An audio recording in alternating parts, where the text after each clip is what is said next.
Let's go. Yo. Get up, nah, I ain't a quitter. Toss me the ball, I'm a really big hitter. Big picture, I'm a straight killer. Rising the song to the highest bidder. Got juice, got gas, I'ma move fast. New shoes, new tracks, like who's that? I'm new, come back, better than last. Yeah, it's a new me, never gonna look back. Never gonna look back. Cause damn, I was built to last. You move slow and I move fast. And that's facts.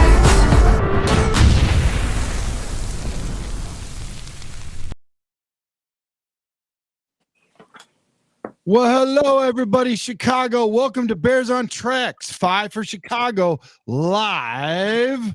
Tonight, we've got George Kittle trade buzz, Mason Graham sliding to 10, the Ashton Jeanty trade-up scenario, and Brian Baldinger's blockbuster prediction, plus our live mock draft led by Jacob Infante, the Bears Drafts Whisperer, baby. Let's jump in. Ladies and gentlemen, I don't know what happened last time we had on. We broke the internet. This dude got into XApp, and there were thousands. Like, I legit got kicked off the screen because there was no freaking room, and I'm the freaking guy that runs the show. So we're glad to have him in the building. Jacob, how you doing, brother? I'm doing all right. It's fun time of year. I'm actually driving up right now to prepare for my way. So it's exciting time of year. It's crazy to think we're going to be able to. I'm pretty stoked about that. Yeah, man, I'm glad you're heading up to Green Bay to go check it all out. And I mean, you can't have a draft without Jacob in the building. I'll tell you that right now. But here's the deal, guys. There are swarming talks right now about this man right here, George Kittle. Trade rumors, rightfully so. Local legend. He loves Chicago, man. Big Bear fan. He skipped the 49ers voluntary minicamp. I think the reason why he did that was because he sees what kind of a ball club we got, and he wants to get on top of it, man. He wants to get in the mix, and rightfully so. I mean, why wouldn't you want to be here with Caleb and company? Why wouldn't you want to be here with Caleb and company and Ben Johnson leading the pack? I mean, that would be a whole lot of fun, right? I'm excited about it. But see, here's the deal with George Kittle. His extension talks are reportedly stalled. And what draft capital do you think it would take for the Bears to bring home? D-Nice, as a tight end need and Tony Gonzalez admirer of yourself, how would you value Kittle against our current roster, brother? I mean, he's premium. He's what you would call a blue chip player at that position. He's one of the top tight ends in the NFL. Mm-hmm. No argument necessary. You know what I mean? Yeah. Only thing I worry about Kittle, he's had some nagging injuries over the last few years, in particular last year. Yeah. And I would worry about that. But other than that, if he can be our tight end too, then I give up a third round for him. Mm-hmm. Yep. I would give up a third round for him too. Holy camole. Jacob's definitely been talking to his boys, folks. We got over 200 in the chat. I just hope he finds his way back here because, like I said, I know he's on his way up to Green Bay to be the draft whisperer for Chicago Bears. Tell Ryan Poles and all those guys in the draft room who the hell to pick. If he didn't buy the video, if he didn't buy the book, he should now because he's still got a little bit of time to hear what Jacob has to say. Jacob, are you with us? Are you back with us, buddy? He's having some tech. Yeah, can you guys hear me? Because I'm coming in. Hold up. I can hear you now, buddy. I can hear you now. The only thing I would there's some cheesehead interference, so we're gonna make sure that we can hear him. We're gonna make sure we hear him okay. Yeah, you sound a little better. I think you sound. I think we got you, buddy. I think we got you. Okay. All right. No, that's good. Yeah. So let me get to ask you a question. What's the risk reward balance in sacrificing a mid-round pick for an aging but elite playmaker in George Kittle?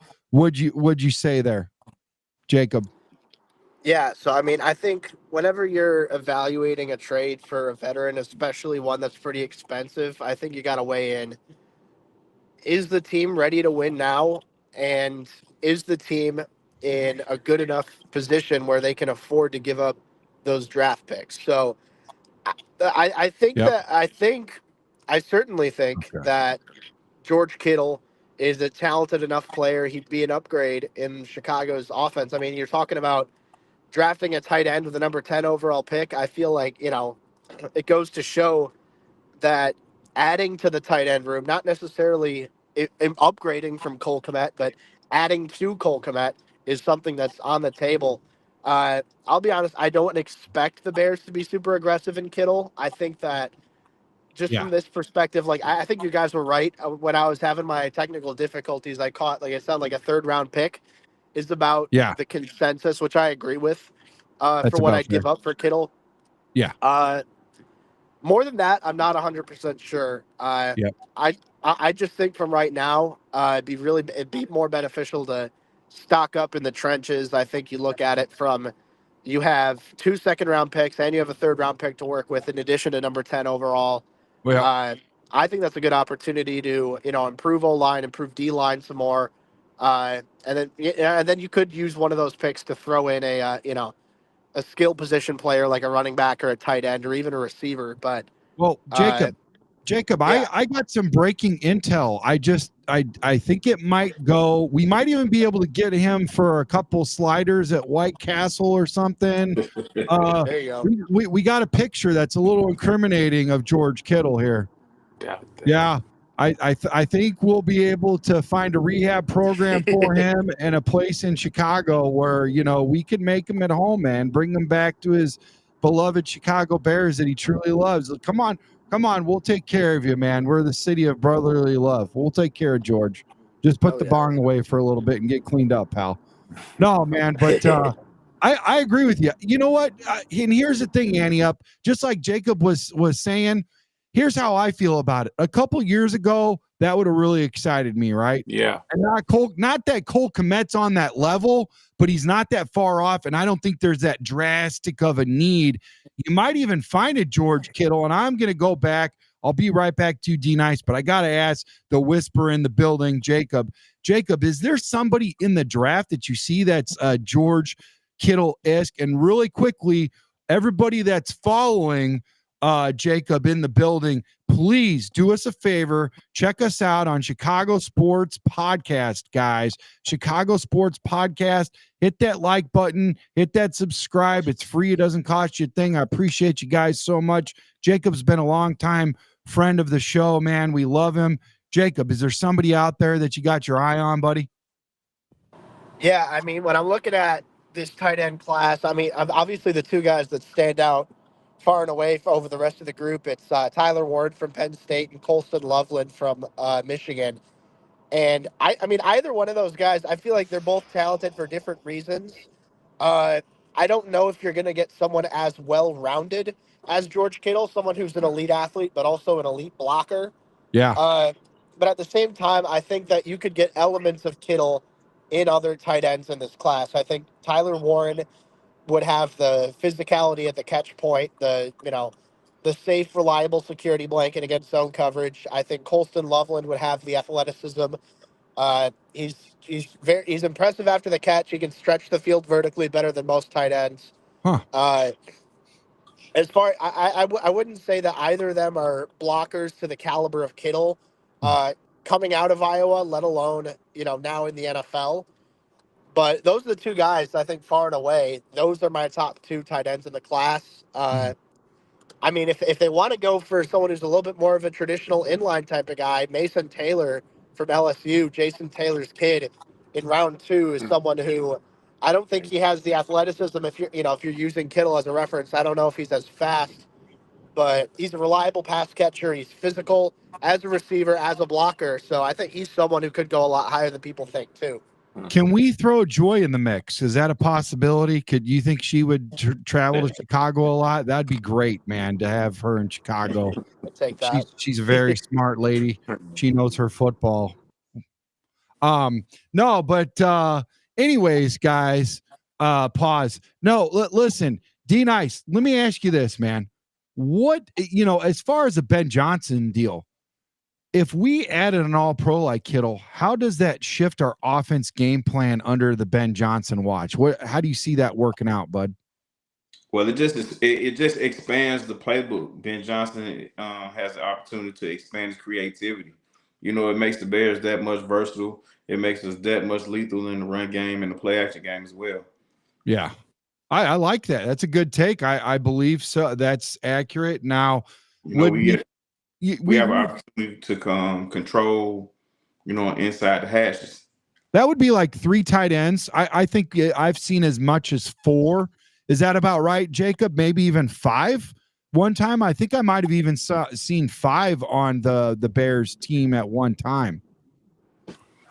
Yeah, I mean, I think like the way things stand right now, I mean, you have Cole Kmet and Durham Smythe. Those two are going to be more likely than not on the 53-man roster, but I anticipate they're going to want to bring in one more guy.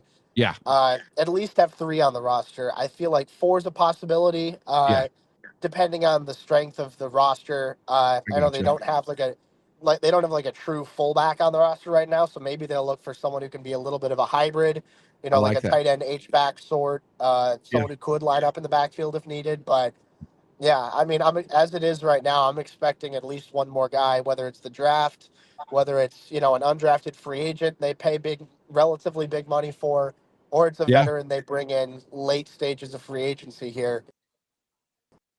I think they're going to have at least 3, 4 to get enough talent there. Ante Up. I mean, here's the deal, bud. I've never, and I don't know about you, Chicago native, man, you've watched it very close. It's your backyard, for crying out loud. Not that you need that in order to consume, Chicago Bears or anything, I'm not, you don't get it. I'm just saying it's really close to you. And here's the deal, man. Out of the amount of time that you've been watching Chicago Bears, have you ever been on the edge of your seat and just kind of like a mystery as to where the hell we're going with this? I mean, I'm talking to Jacob, and he's as confident as it gets. I talked to D Nice. He's even keel. He's not a meatball homer like me, And then I'm still trying to figure out, but you're cool as the other side of the pillow. But I don't know, man. Let me ask you the question, man. Where have you ever been so like intrigued as to what the hell we're gonna do next, brother? This is the epitome of it, bro. Like I never, not as much as I am now. No, there's been times where I was like, okay, and I was off a little, but not, not too far off, not crazy. But right now, bro, like I don't know if they're going to trade up. I don't know if they're going to stay pat. Like, yes, I haven't been on the edge of my seat around draft this time in some time, bro. Well, right. So let me go back on you because it's been a minute, man. Shout out to you, man. Appreciate you. New co-host, check him out. He's got his own YouTube channel also. Great beats, man. Here's the deal. Mason Graham, the potential slide, dude. The potential slide. Ante Up. Adam Schefter's hinted that the Jaguars won't take Mason Graham at 5, which could drop him to 10 potentially. What traits make Graham a plug-and-play interior disruptor for Dennis Allen's front? What do you like about him, bro? Man, I mean, the guy he's nonstop, bro. Like, if he doesn't get you on the first path, you knock him off his line a little bit, he'll reset or whatever and keep swimming, and the dude never stops, man. Like, and I compare that to Aiden Hutchinson. Right. Like he comes off like Aiden Hutchinson. I'm not saying he's Aiden, but he comes off like that guy and never stops. So, every regime that we had that's been an emphasis, like the guys that have that high motor, that want to, that never give up. The play isn't over until the whistle, play to the end of the whistle, you know. And he's one of those guys. And then you throw in the nastiness, you know, he played in the Midwest, you know, so like I'm a huge fan, man. I'm a super fan. I gotcha.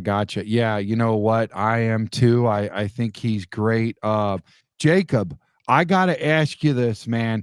If Graham's on the board at 10, does he leapfrog other prospects on your big board, bro? I think he does. Yeah. I mean, I'll put it as I think chip prospects in this class. I really don't think there are a ton of blue chip prospects in this class, but I do think Mason Graham is one of them. Wow. I think, you know, definitely the motor stands out for sure. And part of that too is he knows what he's doing. Like he knows what moves to use. Okay, you know, stab doesn't move. All right, I'm gonna, you know, try again, reset my hands, use a, you know, a rip or a swim or something like that. I think his ability to work off of counter moves is advanced for his age. He's quick, he's powerful, he's low to the ground. I get a lot of kind of Geno Atkins vibes from him where I see, you know, he's a little bit shorter defensive tackle, doesn't have super long arms. Yeah. But he gets it done with his speed, he gets it done with his power, and he gets it done with his motor. So I think if he's there at 10, realistically, he'd be my top choice. I mean, honestly, I have Mason Graham as my number 3 overall prospect in this class. So only behind Abdul Carter and Travis Hunter, and obviously there's no chance either of those guys are going to the Bears. So for some reason, Graham falls to 10, then that's going to be my top guy, almost no matter who's going to be on the board. Well, hold on. I got another leaked. I'm just kidding. I showed the bong picture again, bro, just in case you got the eyes somewhere else. Hey, listen, we got almost 1,000 in the building, 983. I know most of you guys are here for Jacob. Listen, guys, please do us a favor. We've even got a free jersey giveaway by Trax. I'll send it to your house, first class mail. We'll make sure it gets done. Jersey your choice, whatever you want. Even if it's somebody that's drafted in this draft, we will make sure it gets to you, man. So that's what we got going on. Make sure you guys hit that like and subscribe button. We appreciate your guys' view so much. Now, 1 second, man. 1 second, because I gotta ask my guy. D Nice something really quickly. I got an important thing to share with him. D, here's the deal, bro. If we pass on Graham, which position or player class should the Bear prioritize instead? I feel like I know what you're going to say because I know you pretty well, but you do surprise me, man. You do surprise me. Well, like I'm not listening. I know I might get a lot of flack for this, but I'm not as high on Mason Graham as a lot of people are. I prefer Walter Nolan, but hey, listen, I'm just a guy that talks Bears.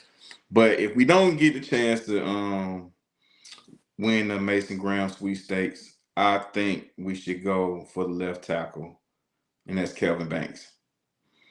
And that's only because Jeanty will not be there for us to pick. Wow. But yeah. If if I have to choose between Mason Graham and Kelvin Banks, I'm going Kelvin Banks. I think Kelvin Banks is the best left tackle, in this draft. And if we're not, if it's all about who they prefer. But if you're asking me, I say we go Kelvin Banks. Okay, that's a bar, man. Well, let me follow up by asking Jacob a question here. Jacob, drafting a defensive tackle in round 1, does that signal to you that the win now defense, or is it still a developmental pick? What's your take on that, brother? Yeah, I mean, I think, well, first and foremost, obviously, I think it shows that, that's the best player on the board. And, regardless of position, regardless of positional value, that's the way, they're going to end up going. But I do think with the defensive, if you go defensive tackle that early, it's a good sign that they're learning from the success of other teams. And you're looking at it especially, I mean, it's cliche to say at this point, but I mean, I keep saying, look at the Eagles. I mean, look at how deep their defensive line has been. Yeah. Yep. All right. How many I high think we got quality a little guys pause. are able to keep fresh. Yeah. No, I agree. Yeah, I like the. Yeah, I could hear you now. You're back. You were talking about the Eagles and how they like to keep the guys fresh by guys coming in and out. I agree with that. It makes a whole lot of sense for sure, bro. Yeah. Let me ask you this. Let me ask you this, Jacob. We got a trade up target in Ashton Jeanty, man. Trade up target, man. The guy is amazing. I've heard lots from you, lots from everybody. I know D Nice is big on him. I know Ante Up. Hey, let's just cut the chit chat. We're all big on him, man. He's a great guy. I mean, blue and orange looks pretty good in that. Not sure if those are going to be his numbers, 33, but dude, listen. Boise State's Ashton Jeanty put up 2,601 rushing yards and nearly 30 touchdowns, 29 touchdowns, 2024. What makes him a perfect fit in Johnson's offense? What makes him a perfect fit, would you say there? We'll go around the horn, but I want to start off with our special guest, Jacob. Yeah, I mean, I think when you're looking at running backs, especially in today's NFL, I think Jeanty's the total package. I mean, he's a guy who's got very good ball carrier vision. He's sound in between the tackles. He's an intelligent player who can, run out the mesh point well and, find open running lanes. He's a tough runner who rarely ever goes down on the first sight of contact, low center of gravity, powerful dude. He's explosive and shifty too. I think that I think people know how elusive and agile he is, how well he can change direction, but I don't think people know just how fast he is. I mean, obviously the fact that he didn't run a 40-yard dash means you can only come to guess what exactly that would be. But if you check it's like the game in-game totals. Jeanty was one of the fastest running backs in game in college football. So that includes all these guys who ran 4.3s and 4.4s. And I think that's what matters most is Jeanty gets the most out of his tools because of how smart and how aggressive he is. And I think he's a much better receiving back than people give him credit for. He didn't do a ton of it last year in 24, but in 2023 he did a pretty dang good job. So I think he's the total package. And people are concerned, oh, he didn't go to a massive school. Yes, but then I also say, look at what he did against Oregon. Look at when he had opportunities to, not get blown up in the backfield. Look at what he did against Penn State. And with a better Bears offensive line, but, on paper, significantly better than last year, this should be a unit that can be able to present him with open running lanes. So he'd be one of my top guys for sure. And I know, there are talks about trading up. There's a certain range where I would, a certain range where I wouldn't. But as far as just a pure prospect goes, man, I mean, Jeanty's the real deal. Well, here, I got two questions in the chat. We'll back them up with you if you don't mind, Jacob. I got to ask you this because you're as real as they come with getting into the details and everything. It's in the video. It's in the book. You can tell everybody where all your stuff's at here at the end of the show, please. And that's how we keep you to the end of the show because, we can help you out with that. So it's kind of like of a hostage situation. I'm just kidding, dude. Squeaky wants to know, he can't catch or block. Won't be drafted by us. I guess he doesn't want to know that. He's telling us that he can't catch or block. Won't be drafted by us. What would you say to somebody that says that?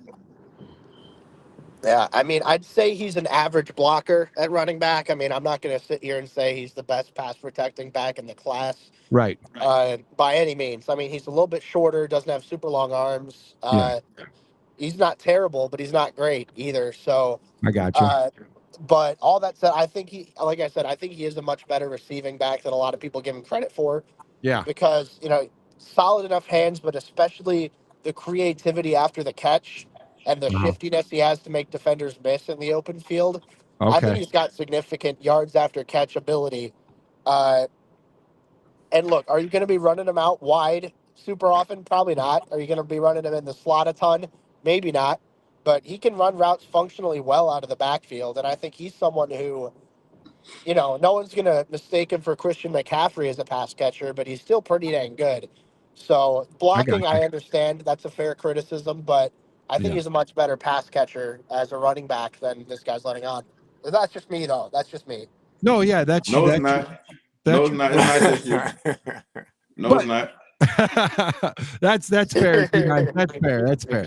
Hey, one last question, and then we'll pass it around the horn. Okay. Antmass says, who were Jeanty's O-line, and would you draft any one of them to help the Bears O-line? I think I know where he's going with this. Jacob. Yeah. So I will say that I in my draft prep, I haven't scouted or I haven't graded anyone coming out of a Boise State offensive line. I mean, it's very possible. I mean, that maybe they'll have a dude in 2026 that I just haven't gotten notes on. Yeah. But no, at least for guys who are draft eligible this year, I don't have anyone entering the NFL. I mean, there are, hundreds of guys, maybe even like 1,000 guys who end up getting undrafted, who get picked or undrafted looks or rookie camp looks. Maybe one of them will end up there. But I'm just one man, and I do as much work as I can. But yeah, I don't think any of them are going to be cracking 53-man rosters this time in come September. Okay, now I'm going to pretend like I'm one of the people in the chat because I got a question I've been burning to ask you, man, and you're hard to get a hold of, man. The old saying, can't hit a moving target. You're moving a lot. You're elusive. Here's the deal. Thank you.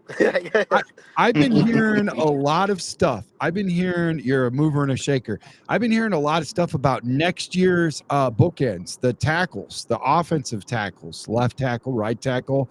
I'm hearing like mid to low 90s, like legit better class at tackle than this year. Can you shed any light on that?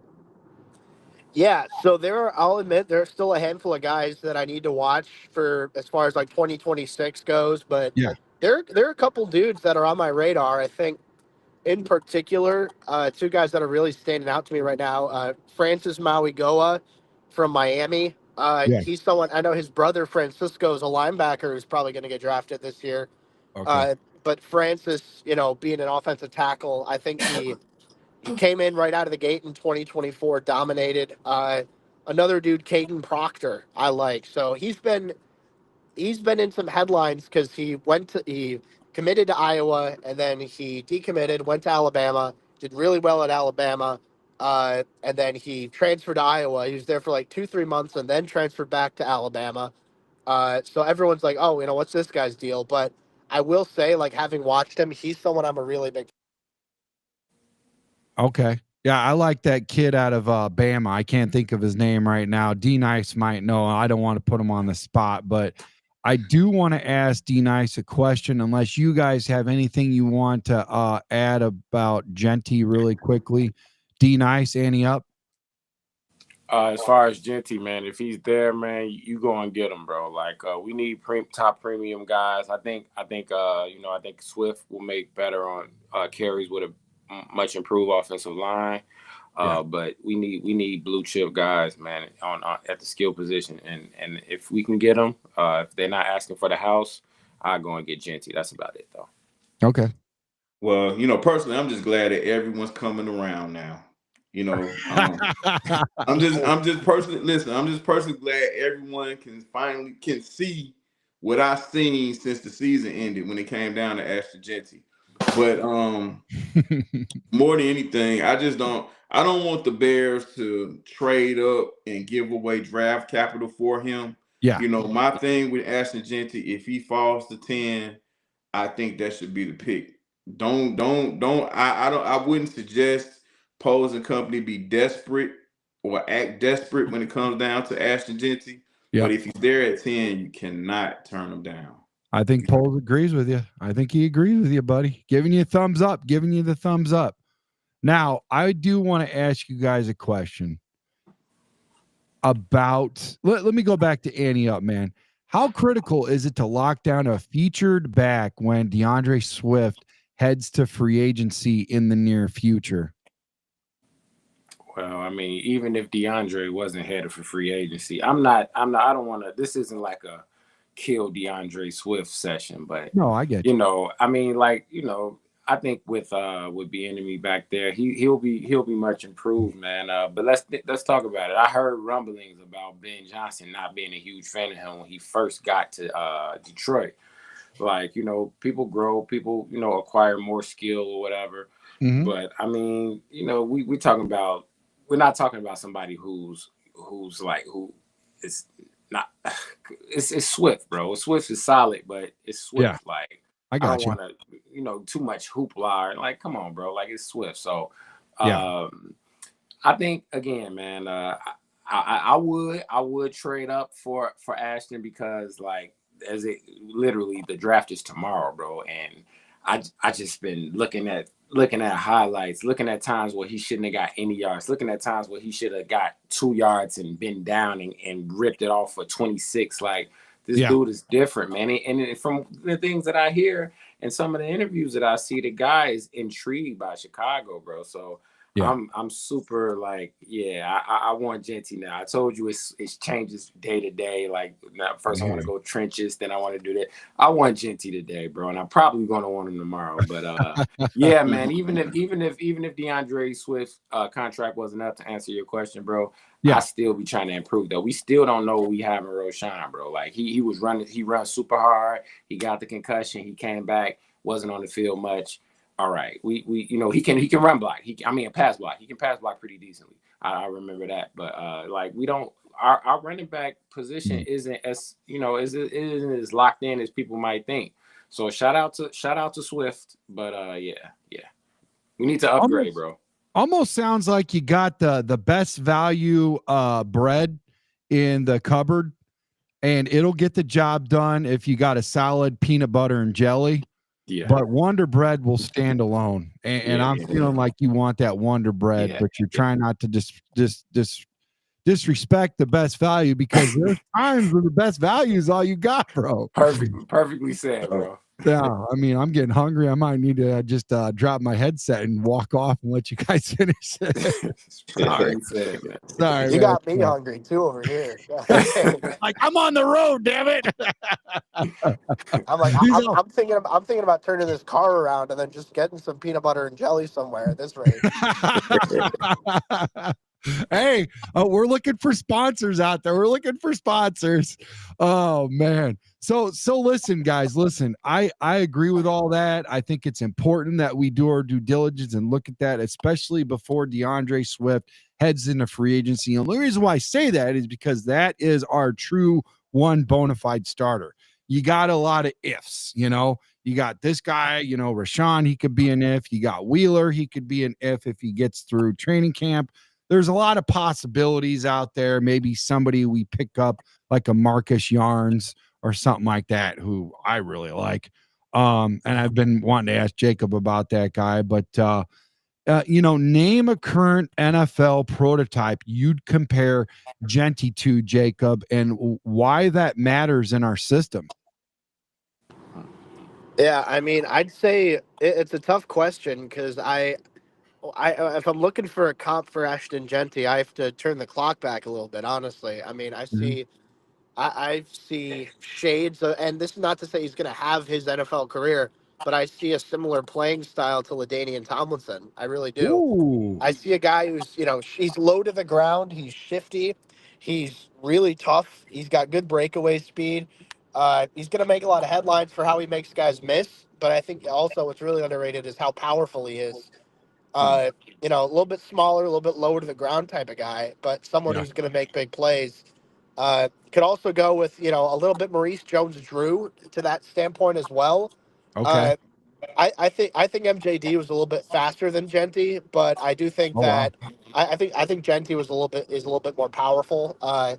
Either way, though, I mean, I think you're looking for a little bit shorter backs, but guys who are stout, guys who are thickly built, guys who are tough, guys who are athletic, guys who are smart. Yeah. I mean, those I feel like from a pure runner perspective, those type of running backs don't grow on trees. So, I mean, you're going to have some running backs who are better on passing downs than Jeanty. And those are some of the guys who are making the big bucks as well. But I think Jeanty's the real deal. So those are the guys that come to mind when I'm looking at, player comparisons. So I don't know about anybody, right out of the gate, like in today.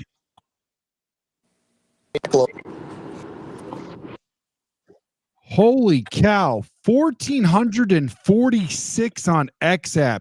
Dude, send me your Cash App. I'm sending you. I've never done this before, man, but oh my God, I need to get you on here. Me and the boys need to get you in here all the time. Hey, especially before you go get that peanut butter and jelly, we're going to get you something real nice, Clark, real nice. No, dude, no, but seriously, here's the deal. I did want to share something with you that I read.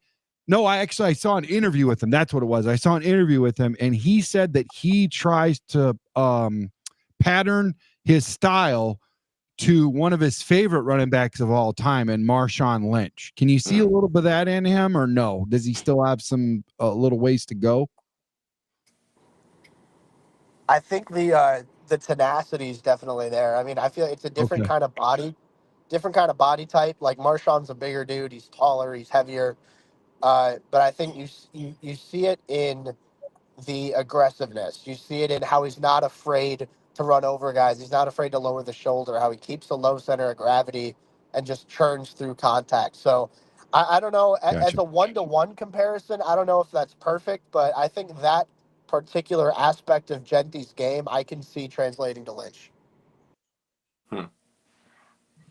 I tell you this much right now, man. Make sure once again we're on Chicago Sports Podcast. Make sure you hit that like and subscribe button. We really appreciate your view. You guys could be anywhere else right now, but you chose us, and thank you guys so much. T-Nice, I got to ask you, man, is that a fair comp? Do you see a little bit of that tenacity that he runs with? And do you agree, kind of like what Jacob's saying, like the size isn't there, but maybe the heart is and the will? I can agree with that. I mean, my personal comp for Ashton Jeanty was a faster version of Emmitt Smith. Oh, I think I've heard like that. Yeah. I like that. That's because of the competitive toughness, bro, the contact balance, the quickness when he hits the hole, the vision, and the patience. He's a faster version of Emmitt Smith to me. Wow. Now I'm not saying don't nobody go crazy and no. I'm not saying that he's going to be the NFL's leading rusher of all time. It's not what I'm saying.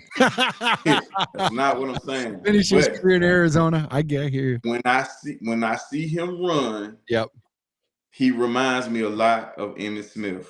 And hopefully, if he's drafted to us, he can don the 22. Oh, Blake said he understood the reference. Okay, there you go, man. Another person said Tomlinson. What say you? What say you, Ante Up? What's your take?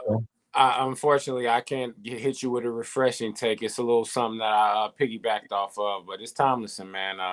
Okay. I think he's a little more physical than Tomlinson. Not to say that my dog Tomlinson wasn't a beast, but gotcha. He'll invite that contact, the vision. He got the quick twitch. Yeah. Well, Tomlinson was a bona fide receiver, so he has a ways to go as far as that's concerned. But if I had to just answer at the speed of light, I'd say Tomlinson. But I think the division that we're in, those guys are used to playing up close in the box because they feel like we don't have a quarterback, and they felt like that way for a while. And then we got somebody back there to make them respect it. Like, man, we can literally give this guy Caleb Williams shorter days, man. I know he had a lot of long days last season, man. So I just want to shorten up Caleb's days, man. Yeah. No, you know what? And that's true. That's right. I agree with you wholeheartedly. Kind of like what Walter did from Jimmy Mack. You know what I mean? I'm sure he helped him out quite a bit, right? Yeah. And he knows his history, his history as far as the Bears too. So I love that about him. So listen, Jacob, Baldinger's blockbuster prediction, man. Jacob, Brian Baldinger is forecasting a top 5 blockbuster trade. Who's dialing Ryan Poles tonight, and what could be on the table, Jacob? Yeah, so I think that if the Bears move up, I think it's going to be for one of two guys. I think it's going to be Abdul Carter or Ashton Jeanty. I think that I mean, Abdul Carter, you're going to have to trade up to 3, realistically, because it's looking like Cam Ward's going to be number 1 of the Titans. Travis Hunter is going to be 2 to the Browns. But if, say the Giants do want to move back, they think, hey, we don't want, we're not just one edge rusher away. We need a lot more picks. I could see the Bears being willing to make that jump for a blue chip edge rusher like Abdul Carter. And then if you move up to 5, I think that's probably Jeanty territory, because Okay. I'm really circling that if Ashton Jeanty is there at 6 for the Raiders, I think there's a solid chance they'll take him. I mean, obviously, that I can't say 100%, but I Yeah, feel me like neither. it just makes too much sense from a value perspective, from a need perspective, from a scheme fit. I mean, Pete Carroll loves to run the ball. They don't have a bona fide running back 1 yet. Yeah. I think Jeanty would be that guy. So if you're moving up to 5, you're getting ahead of the Raiders, and you're ensuring that you get Ashton Jeanty. You get the superstar running back you want. I think those are the 2 moves that I'm looking at if I'm the Bears. I mean, you could always bite your tongue and see if the Raiders go with an offensive lineman instead. I mean, maybe they go with Armand Membu from Mizzou. Maybe they go with Kelvin Banks from Texas, who's been getting a lot of buzz recently. Uh, but I do think Jeanty will go in the first 6 picks. That's just my opinion. And I think that if the Bears want to go all in on Ashton Jeanty, then that's probably the move they need to make. So I definitely think they're going to consider trading up. Will they do it? I've admittedly no idea, but Right. I think I think this. I think there's a lot of teams that are looking to trade down this year, and not enough teams who are looking to trade up. So I think that kind of imbalance might give the Bears a slight discount moving up to those picks. I mean, it's still going to cost a good amount to move into the top 5 or even the top 3. But relative to recent years where you don't have that quarterback, where you don't have a ton of teams looking to move up, uh, I think a relative discount could be possible if you're moving up to 3 or 5. Okay. Okay. Jeez, oh, Pete, 1,516. The numbers keep going up, man. Goodness gracious, Jacob. Goodness gracious. D Nice, which non-divisional rival do you suspect might make a splash and target our own draft capital, bro? That might come after us. Non-divisional? Yeah. That's interesting. Man.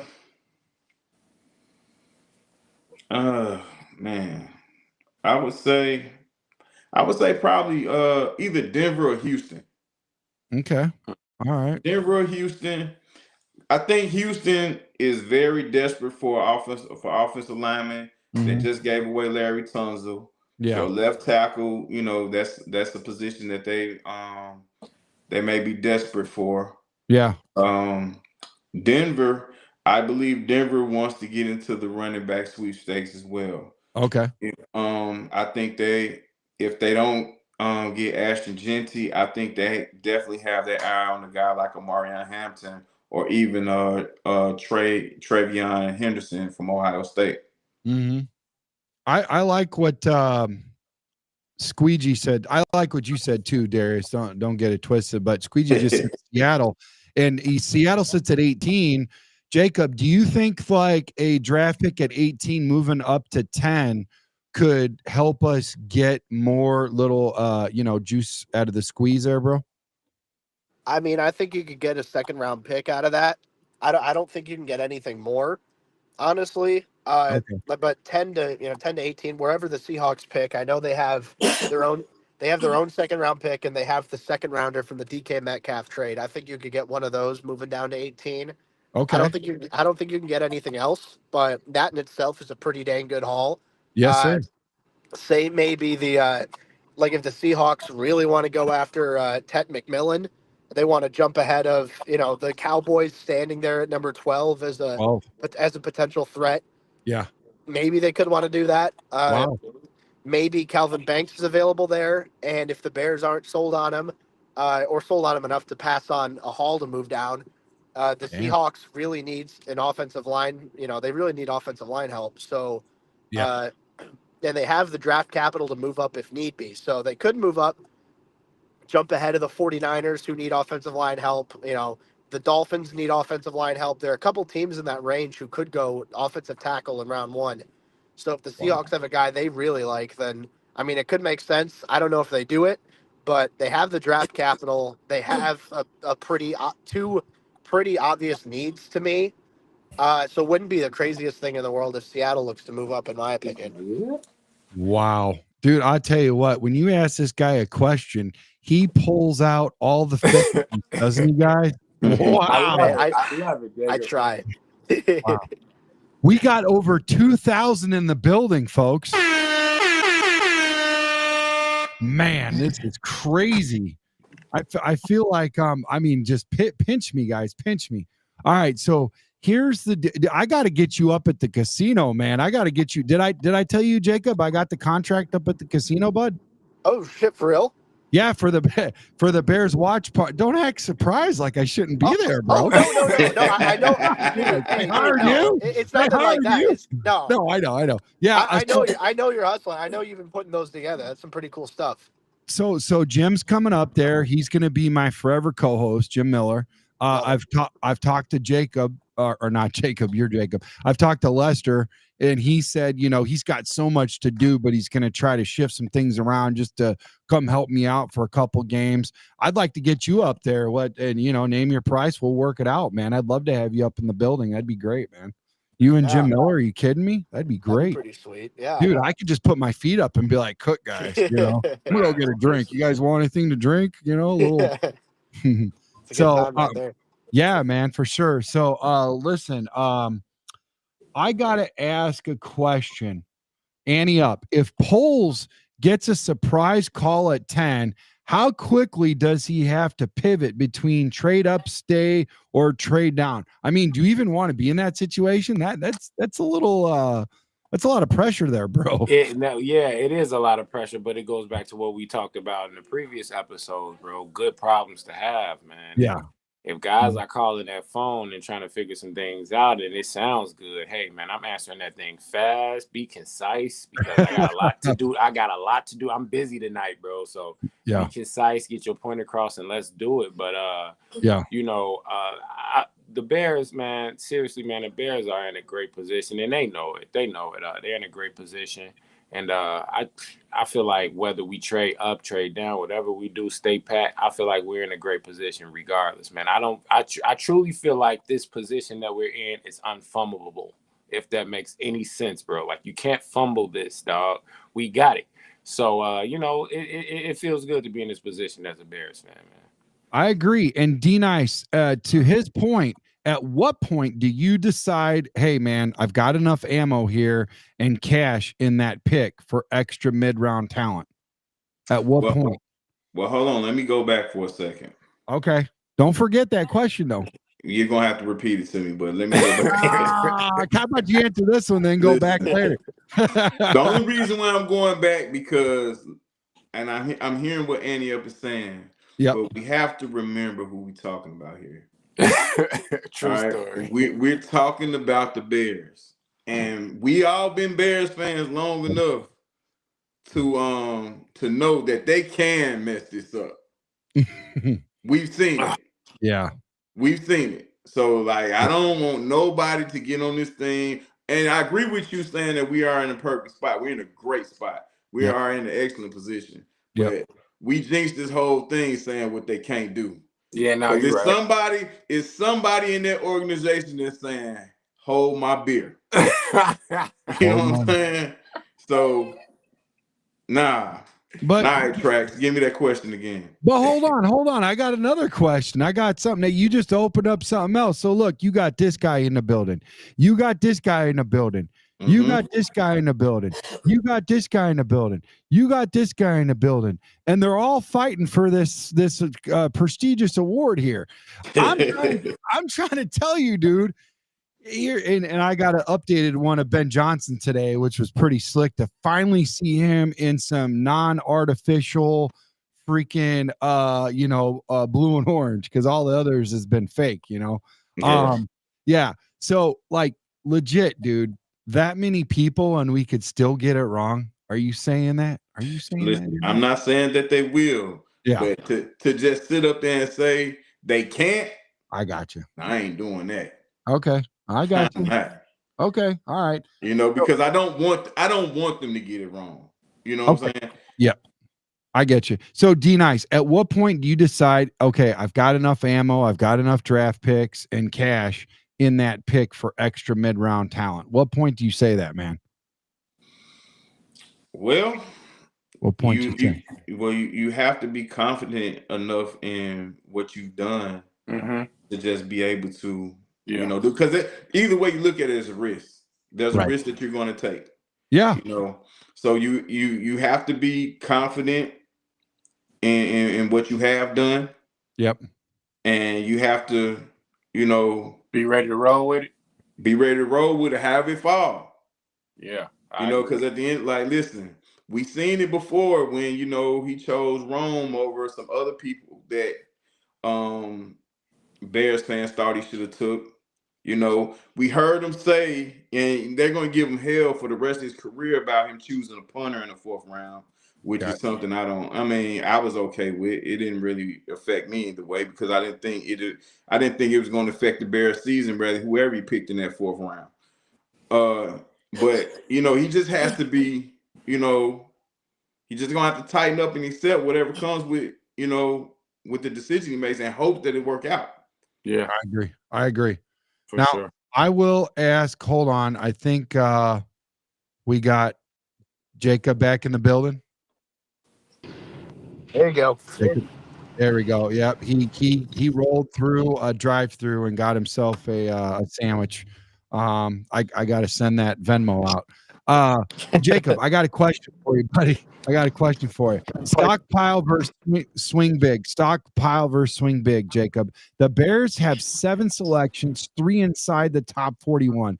If you stay at 10, who's your choice? And what's the plan for picks 39 and 41 at that point?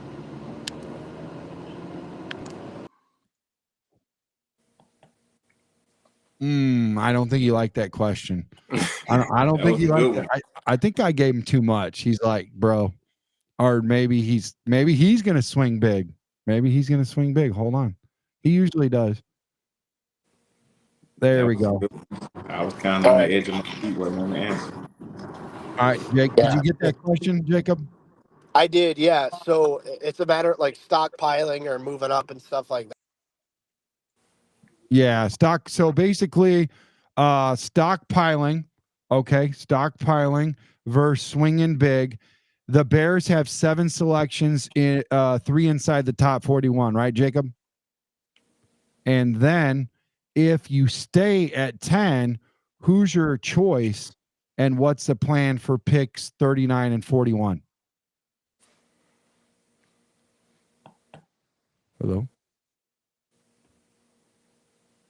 Did you hit maybe you hit the mute button? Huh. Anybody else got a little take on this? Quick take? D-Nice? Now rephrase the question. Ask the question one more time. All right, let's just cut it up into 2 parts. The Bears have 7 selections, 3 inside the top 41. If you stay at 10, who's your choice? Ashton Jeanty. Okay. And then who's your picks at 39 and 41 after that? Ursery from Minnesota. Okay. And Landon Jackson. Okay, so you went offensive line and you went edge. You went trenches immediately after you went and picked Ashton Jeanty. I love that. That's a solid pick. Now, I will tell you this. Ante Up, you do this a lot. The piggyback is not going to work this time, bud. You got to do your own. You got to do your own work, okay? You got to do your own work. What say you, brother? Where would? I mean, you could say Jeanty because I know you're high on Jeanty, but you got to. I'm super high on Jeanty. So that's null and void. So I'm going Jeanty, but immediately after that, I'm gonna go Josh Simmons and Shamar Stewart. O-line, D-line. Right after that. Okay, so who's the 2? Jacob just sent me something. He'll be back in a second. Who's the 2 picks? I'm sorry. Josh Simmons and Shamar Stewart. Josh Simmons from Ohio State, the old lineman. He'll. I guarantee you that guy's going to be something in the league. And then Shamar Stewart from Texas A&M. I think he fits perfectly in DA's system. Seriously, he can play DN or D tackle, and he has a motor. So those would be my next pick. I got you. That sounds good. I'll roll with that or that. Jacob, question. I feel like you're avoiding it, man. The Bears have 7 selections, 3 inside top 41, right? If you stay at 10, who's your choice? And then once you make that choice, you got to tell us really quickly who you want at 39 and 41. Yeah, so I'll try and make it quick because I don't know if my phone's going to crap out on me again or what, with something's going on with the connection. But I think at 10, I'm weighing in who I want versus who I think is going to be available there. I don't think you're going to have a Jeanty or a Mason Graham. That would be a dream. Yeah. But I think, honestly, maybe Tyler Warren. And I look at that. I'm not huge into drafting at tight end super early, but I think that he's a really talented player. He'd probably be the best pure player available. And I know, Ben Johnson really likes to run the 12 personnel where you have multiple tight ends out on the, that you're utilizing out on the field, and Warren's someone you can deploy in line in the slot out wide, at halfback, at quarterback, whatever you want to do. Yeah. Like, you can find a way to get him on the field. Yeah. So I'd probably go Warren like as a realistic choice. That wouldn't be my top choice necessarily overall, but my top probably realistic choice at this point. If I were to go into round 2, then I'd really, again, going heavy in the trenches. My dream is, if you can get like Nick Scorton, the Texas A&M edge rusher. I know you guys were talking about Shamar Stewart. He's a dog. Facts. Yeah, I like him a lot. If he's there at 39 or 41, I'm taking him for sure. And then, another D tackle could be in the mix too. I mean, Tyleik Williams out of Ohio State, someone I really like. Alfred Collins out of Texas is somebody who can move up all around the defensive line. If Kenneth Grant is somehow available, I don't think he will be, but if he does fall there, that'd be a tremendous pick in my opinion. I love the trench value, and even if you go a line, like you're looking, Donovan Jackson from Ohio State, the guard, Jonah Savinea, the guard from Arizona. A couple other dudes as well, like Ariante Ursary, the tackle from Minnesota. Maybe Josh Connerly, the tackle from Oregon Falls. He's good. They've got some dudes on the trenches in the trenches on both sides of the ball this year. So I'd say your dream is O-line or D-line with both of those picks. Maybe 2 on the D-line. But either way, I think you could go one way or the other. It's trenches, I think, in round 2 would be huge. Let me ask you a question backing that up. The Caleb Williams factor, man. Jacob, simple question. I hope so. Which single move tomorrow night, will move the needle most for Caleb Williams' sophomore campaign? Which move would be the most important, move the needle the most?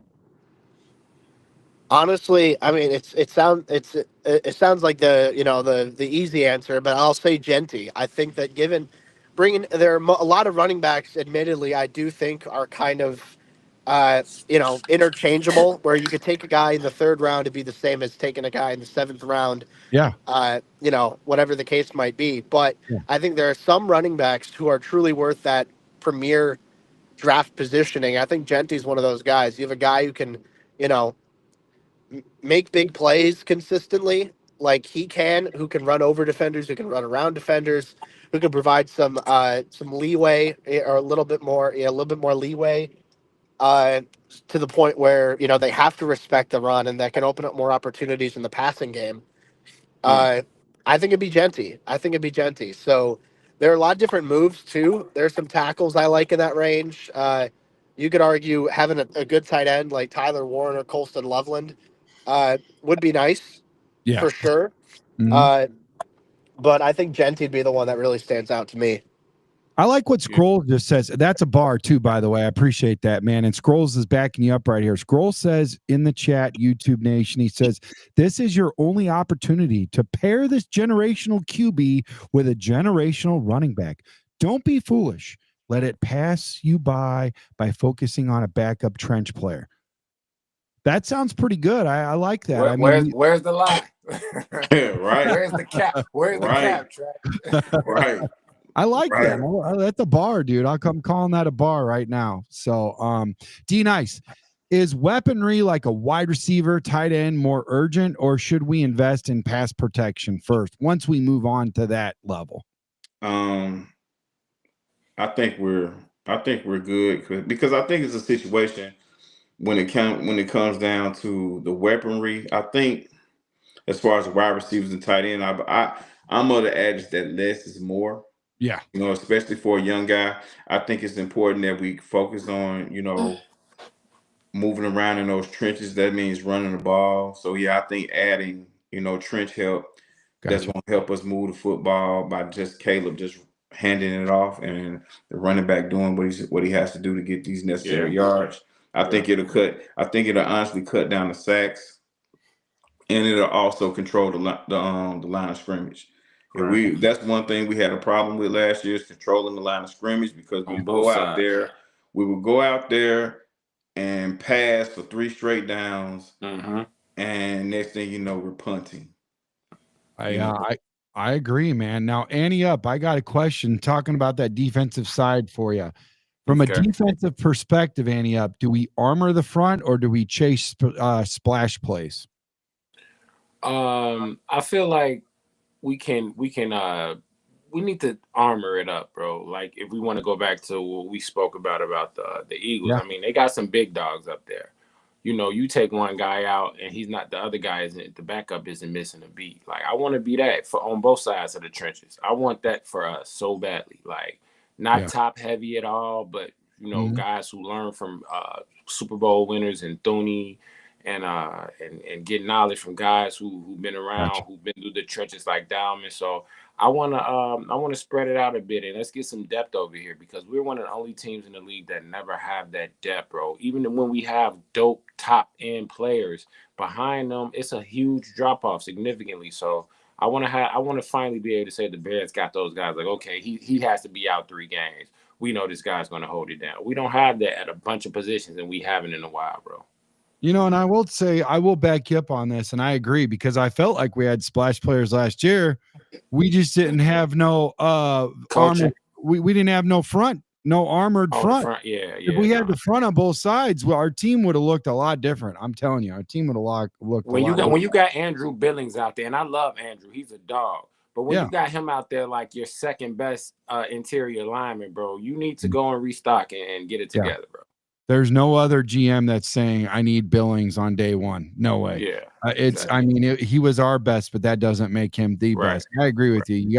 You gotta definitely get the armor the front for sure, man. And then I believe the chase, the splash plays will follow, man. Listen, we're gonna get right into our mock draft walkthrough. Make sure you hit that like and subscribe button, man. We got Jacob Infante in the building. Very excited to have him, man. Thank you guys so much.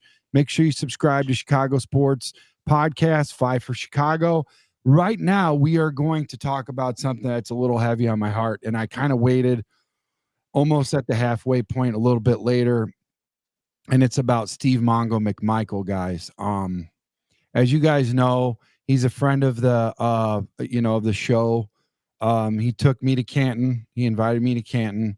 We helped him with quite a few things, and I don't say that begrudgingly. I say that in a blessed manner, where that particular couple years that I spent away from the family, losing some work time at the steel mill, it took a toll. It took a toll in many different ways. But at the end of the day, none of that matters when, somebody needs help. And I felt like I wanted to help out. My mom died in 2009 of cancer. And I said, if the good Lord ever put a situation in my lap where I could help somebody out, I would. And I tried to use my platform. And he says, okay, big guy, you told me you'd do something. Now here's your, and so I helped out, man. And I'll tell you what, it was a ride. I'm not going to lie. Interviewing all of his interviewing all of his teammates, all of his friends, meeting his daughter Macy, meeting his brother, his family, going to Canton, going to the Bears, all that, Soldier Field, the McCaskies, Kevin Warren, everybody, Rick, over there in Canton, Ohio. Everybody's just been so awesome, man. And I'll tell you what, he has a big, you Bears fans, you guys have got big hearts, man. You will not believe some of the people out there that just have huge, big old hearts. This is way bigger than football, guys. And I feel like Mongo was bigger than football, man. Absolutely. He was amazing, man. He taught us how to fight and to give everything you've got. And it's a transitional skill. It's a transitional heart, mind. It's a mindset that he had cultivated and shared with all of us. And that's one thing. I'm going to play these couple videos, but before I do, try not to see football. Try to see something that transcended further than that. I mean, a couple years ago, we thought this man was on his way out, that he might not even be able to see himself make it into Canton, Ohio, which I feel a lot of you felt was long overdue. So, I want to send it around the horn real quick before we send these, before we play these two videos. And then I'd like to have a moment of silence for Mongo after you guys speak, and then we'll play the two videos if you guys are okay with that. Absolutely. Let's start off with our guests, and then we'll move over to Darius, and then we'll move over to Ante Up. Jacob? Yeah, I mean, I think all that was really well said. I think you're looking at it from obviously Mongo's an incredible football player. You're looking at it from the strength that he showed, the speed that he showed, the tenacity, the colorful personality. But I think even more important than that, honestly, was how he fought. Damn.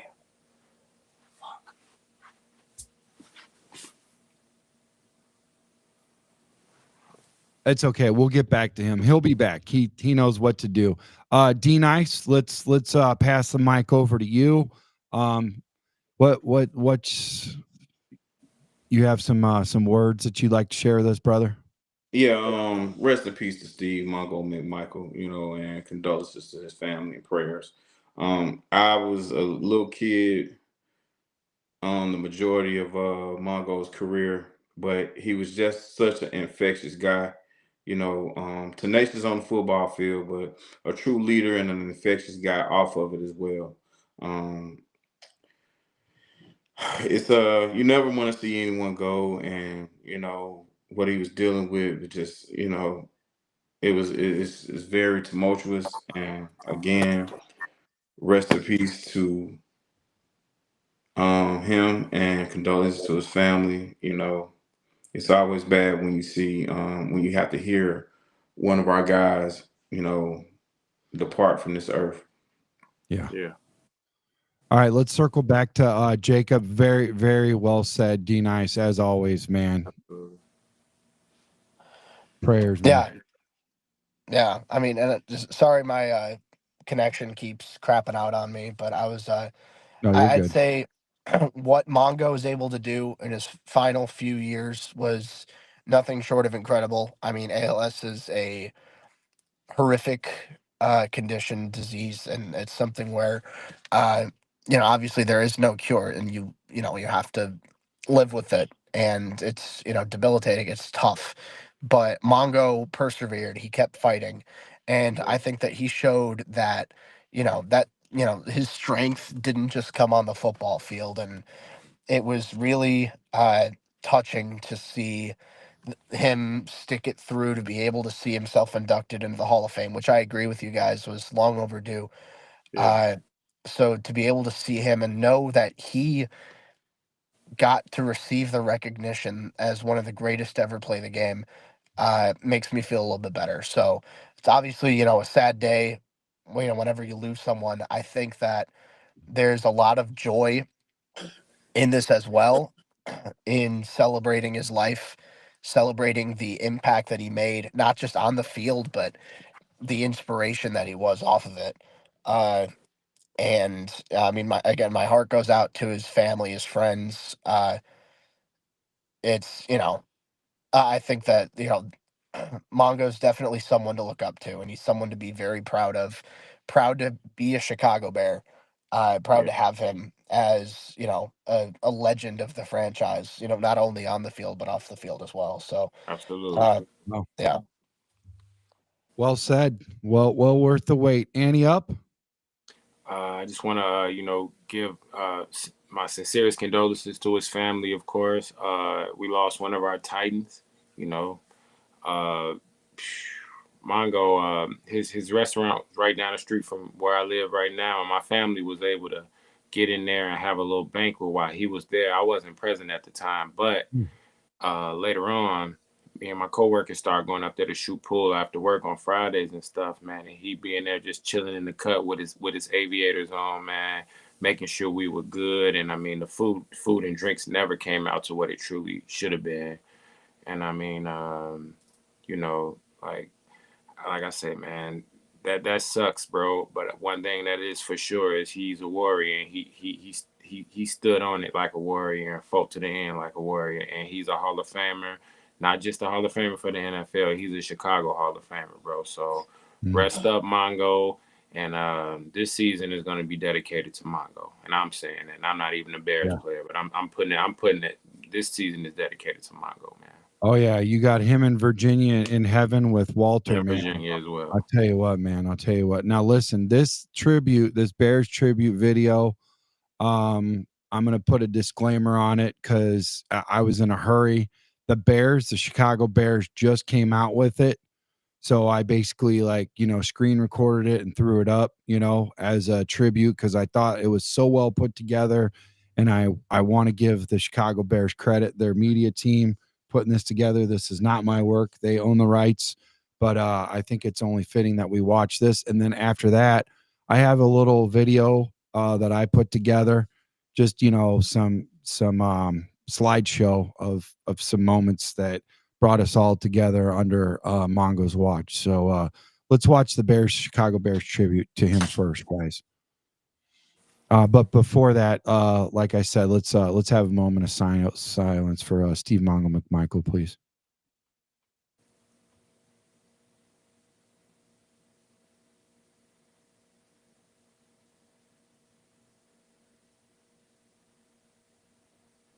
Okay. All right, here we go. Here's the Chicago Bears tribute.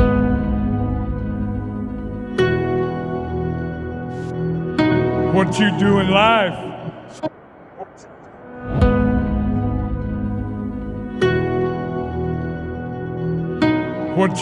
life speaks eternal, baby. And I am so glad to be a Chicago Bear and part of you guys' history.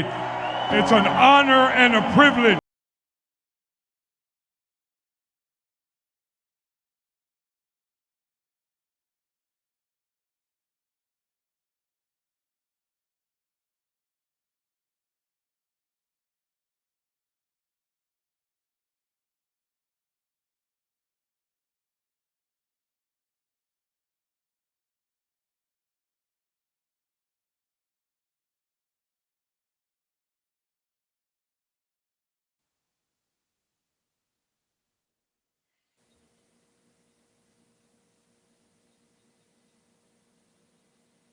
Freely.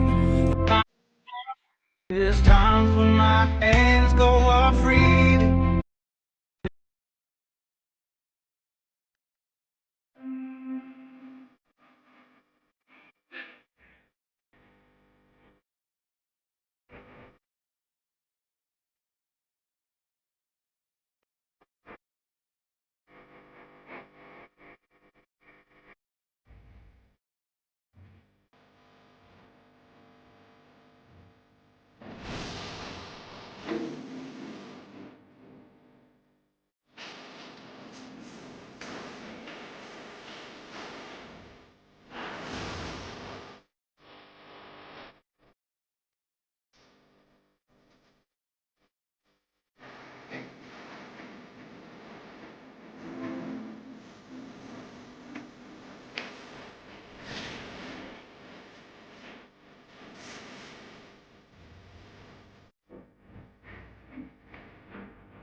All right, guys. That concludes the highlight reel. Bravo. Yeah. That was well done. Nicely done, sir. Yeah, absolutely. You know, I'm gonna play my intro video so we can get the get my thoughts back together. Let's watch the intro video real quick, guys. No, we'll just go ahead. You know what, you guys? Let me throw this up real quick, and I'll get the mock draft simulator going. How about that? All right. Jacob, you still with us, buddy? Yes. Yes, I'm Okay. still with you. All right, buddy. Let me go ahead and get that simulator going real quick. Which one do you use, Jacob?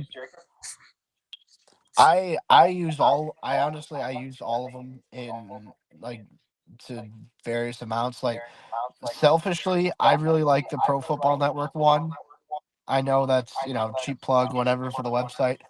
I think they do a really good job with it. I'm cool with whatever though. I also use PFF. I use NFL mock draft database too. So I don't think you can go wrong with any of them. Guys, I think we got like a big echo. So what I'm going to do is I'm going to mute my mic when I'm not talking. Maybe if you guys could do the same, that'll help us out a little bit. 1 second. Let me get this mock draft simulator going. Here we go.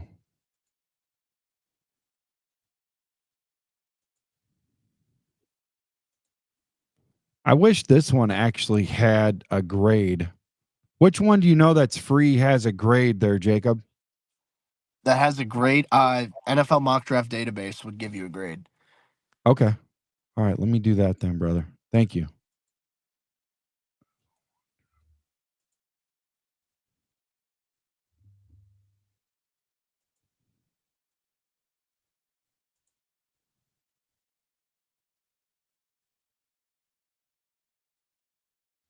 Here we go.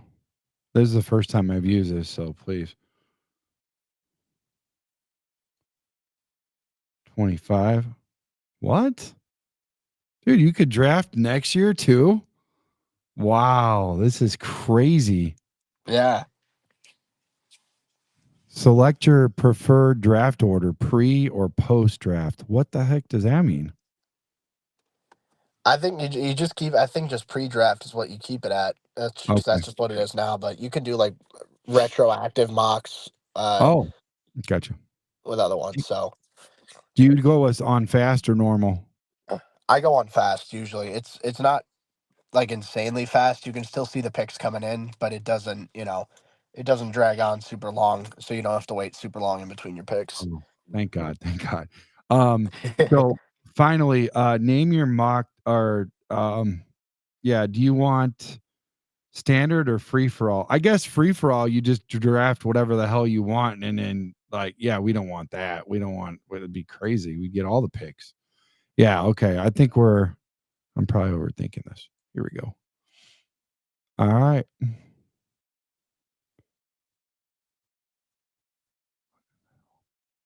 What happened? Did I not start it? I haven't shared it yet, so you wouldn't even know. Let's see. We're getting there, folks. We're getting there. 1 second. Okay. I got to bring him back in the building. Who else is not here? Is everybody else in the building? Yep. Got everybody here. All right, here we go. Here's the mock draft.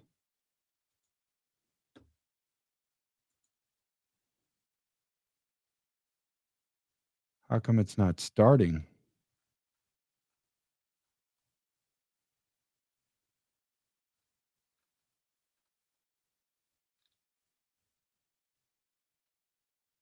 Huh. Try sharing your screen real quick. Maybe I don't know. Maybe there's something. Stop sharing it and then start over. Let's see. I can't see it right now. I just see the picture of polls. Oh, you just see the picture of polls. Yeah. Oh, okay. Thank you. That makes sense. All right, here we go. There you go. And then where are we at with that? Okay, we're good on that. I like that. And we'll skip this thing. Yeah, what's going on? How come it's not doing the nobody's picked yet? Let's see. I think hit the play button in the bottom left. Bottom left? Yeah, I think there's an ad covering it now, but you can get out of that and then. Oh, I got it. Yeah, go. there's a lot of ads on this, but that's all right. That's okay. It's worth the graph grade. Okay, so we've got our first what do you call it coming in here? Trade offer, and of course it would be the Seattle one for the 10th pick. You get their first rounder, their 4th round. Oh, this is all next year's. That's all next year's stuff. I can't do that. We're rejecting that, right, bud? Yeah. All right. Let's see who's available at 10. So Jeanty's available. Shador Sanders is available. Jalen Walker, Tyler Warren. I mean, I think we've got to this is going to be a layup for us, right, fellas? Just get Jeanty. Yeah, for sure. Yeah, sprint to the podium. Sprint to the podium. Like, I'm like trying to be like cool about it, but really I'm just like, let's open it up, you know? All right, here we go, guys. Ashton Jeanty. And we got an A+ on that. Imagine that. Yeah. Man, I like this. Thanks for sharing, showing us about this. I like this one. Okay, you only got one pick this year and the others are for next year. I don't like that. 2 for 40, then you get a 3rd and a 4th. I'm not mad at that. I'm not mad at it at all. Yeah, look at that. Yeah. Look at that one, Jacob. That's not bad, dude. You go from 239 to 240, then you get a 3rd and a 4th, and you get a 7th rounder next year, which I don't even really care about. You know, I'm not even just going to throw that in there. Let's see what everybody else has got going here. Yeah, I don't see it getting any better. Are you guys cool with trading back with the Saints? Yeah, I'm cool with that. I give it a shot. D-Nice? I can't really see anything, man. It's kind of, but all right, I see it now. Yeah, that's cool. Nothing wrong with that at all. Okay. All right, we're gonna go ahead and do it. Like I said, it's just one spot, right, fellas? Now these guys, they're on something. They want to give us 256, 262, and then 109 for 240. So we're getting 2 second rounders, right, boys? And then a 4th rounder for our 240. I feel like in real life you take that at the same time. Yeah. At the same time, I don't know, because it's like I don't know how realistic that is, if that makes sense. I don't feel like that's realistic at all. I feel like we hit the easy mode or something, you know? Yeah. I'm cool just staying put here, honestly, and then because that'd be fantastic to have another 2nd round pick like that, but I don't think you're getting that in real life. No. You guys want to just stay put and make a pick? We can stay right there. Okay. All right, let's see who we got. I'll tell you what, I'd be selfish right now, guys. I'd run to the podium and get Kenneth Grant, but I understand I got 3 more guys. I already know. You guys already know how I feel about the local legend in Maryville. And I'd take him too. Yeah. So D-Nice, you're the tiebreaker, buddy. And guess what? We're picking him at 40, and he's projected to go at 26, bro. But scroll down a little bit more. Ooh. They got a couple guys on there, bro. Yeah. Ursery, Landon Jackson. Here's the problem, and I'm just going to tell you really quick. I'm going to be upfront with it. We're going to get 41, 71, and 72. So we're by picking right now at 40, whatever you see, we get the next pick. You follow what I'm saying? Luther Burden, yikes. But now Burden is at 36, Grant's at 26. You follow what I'm saying, guys? Yeah. So either way, we're going to get Kenneth Grant because 3 of us want him. So it's just a matter of whether we get him at 40 or 41, but we're not going to, cheat ourselves out of getting him. But we do need to look at who we're getting at 41 because you got a couple quarterbacks here. You got a defensive back. You got a receiver. There's some pretty nice things up here. You got Trayvon. Well, we don't need Trayvon anymore. We got that Mason Taylor that, Jacob was talking about earlier. And you got Ante Up you were talking about earlier, D-Nice. I'd say take Kenneth Grant here. Yeah. A couple of dudes that stand out to me, and I got, we can go in any direction, really. I like Scorton, or I like him. I really like Ursery, too. Yeah. Let's see. I want to look at who else is there. Like, what other... Xavier Watts, Darius Xavier Watts, Toledo. Jackson's there. JT. I love Ursery, man. I think that's a very high value pick. Ursery? I'd be cool with Kenneth Grant and Ursery here. Yeah. With these 2 picks. And isn't that not what we talked about earlier? Going defensive line and offensive line, or flip-flopping, however you look at it. So 100%. And I feel like if there was an offensive lineman that was still available that should have went at 26, but we get him at 40, I'm jumping on him really quick, whether it be offense or defense. So I agree with you guys. I say we still go with what you guys said, D-Nice, about I think all of us said it. If we're going to go with Ashton Jeanty, if we're going to go with a running back, we go offensive line, defensive line, or vice versa. Mm-hmm. So let's go ahead and get this Kenneth Grant, and then obviously our next pick right away is going to go ahead and be Ursery, right? Can we all agree? Well, you know what? I didn't hear.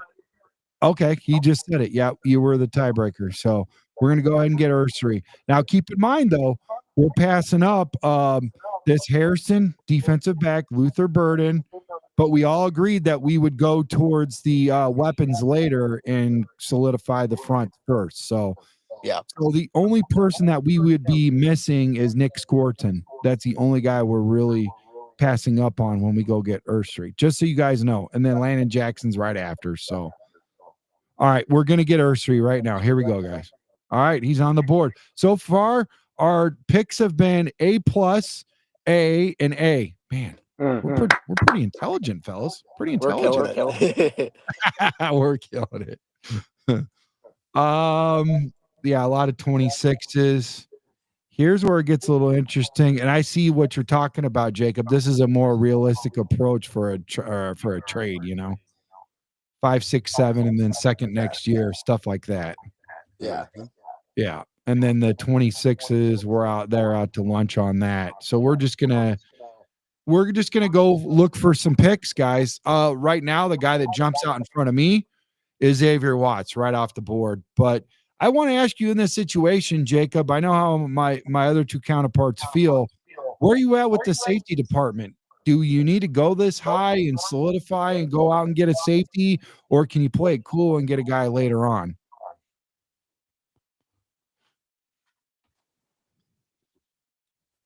Hello? He must have left. Can you guys hear me? Yeah, we can hear you now. Gotcha. Okay. Yeah. Something was going on with the audio, but I'm back now. Okay. This is a good looking board. Here. I'm with you. I think Watts would be a fantastic pick. I think literally you don't have a single safety under contract. What about Makuba? After Makuba, I do like. I like him a good amount. I think in most circumstances, I'd be totally cool with him here. But I think if you have Watts here, I feel like he's a guy you got to take. Well, I do see what Darius is saying. D-Nice has a good point. But listen, just because we got 71 and 72, I'm not comfortable with waiting to 74. Even though it says 74, somebody could jump up if they really like that guy. You know what I mean? I think 74 is a little weak. I think somebody will jump up and get him. But we all got to agree that safety is our concern right now, and there's no other pressing need that's more important. Yeah. So where are you guys at with this? I think this is just me. I think Watts is a little more consistent as a processor. I think Makuba's very close. I think he's tremendous in coverage as well. Good at making plays on the ball. I'm just a little higher on Watts. If you go with Makuba, I'd be totally fine with that here. I guess I'll defer to you guys. I think Watts here. And then I'm looking at one of the edge rushers, Uman Mielen or JT Tuimoloau at 72. I like Tuimoloau. He pronounced that for me. Yes, I like him a lot. JT is that guy. I will tell you this, though. I talked to Jim Miller. He's very big on Princely, man. I guess his family. Somebody in his family's played ball. He started ball late, so he's got a lot of mileage left, and he's a young ball player too. So some of the things that jumped out on him that he really liked. So I do like Princely. Do I want an edge over safety? Even though, like he just said, Jacob, I didn't even think about that. The guys aren't under contract. That could be a concern. Yeah, it is. D-Nice, where you at on all this, buddy? Man, listen. If you ask me, let me see where we at. We're at 70. We're at 71. Watts is an intriguing prospect. I'm not gonna even lie. Yeah. He's close. He's close to Chicago. He's used to the elements. Okay. Very versatile. Some big games. Very versatile guy, and we definitely need a safety. He's top of the list, so he's the top rated. Let's go safety first, and let's go with Watts. Okay. And where are you at with this? I think I have you guys have all spoke, right? You guys are all pretty much good with Watts, or? Yeah, I'm tidy with Watts. Okay. Yeah. I'm surprised you're not salivating. There's been a couple Ohio State guys that could jump off. JT, bro, I'm telling you, if he there next, that's my next pick. But we need a safety worse. Well, we do have 71 and 72, but yeah, let's explore that. Let's go ahead and get our safety, and then we're not fighting for ourselves at 72. I like our trades, by the way, man. 40 to 41 and 71, 72. This is slick, man. This is slick. We got a good war room, guys. Move over, Chicago. A+, baby. You saw that. A+.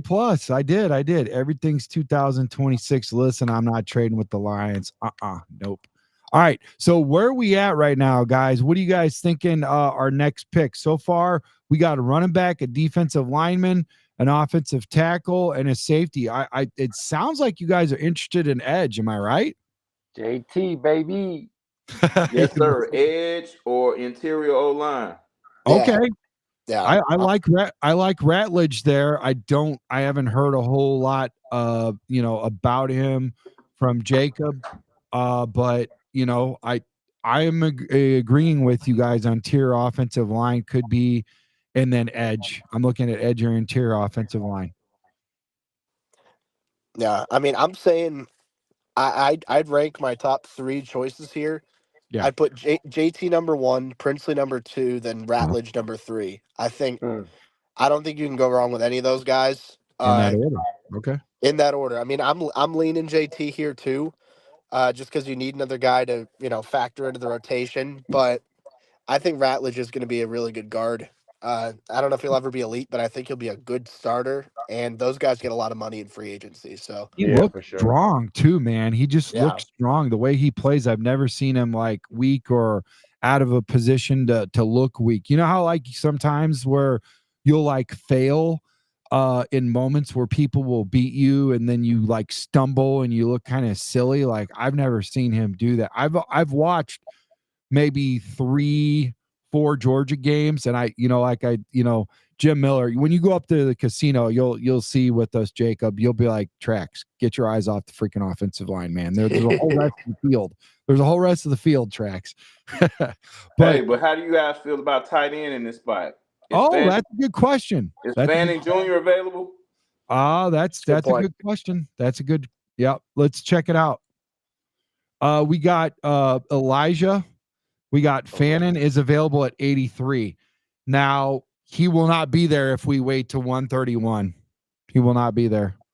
The only one that would probably be there available is like Mitchell Evans and Aronde Gadsden, guys like that.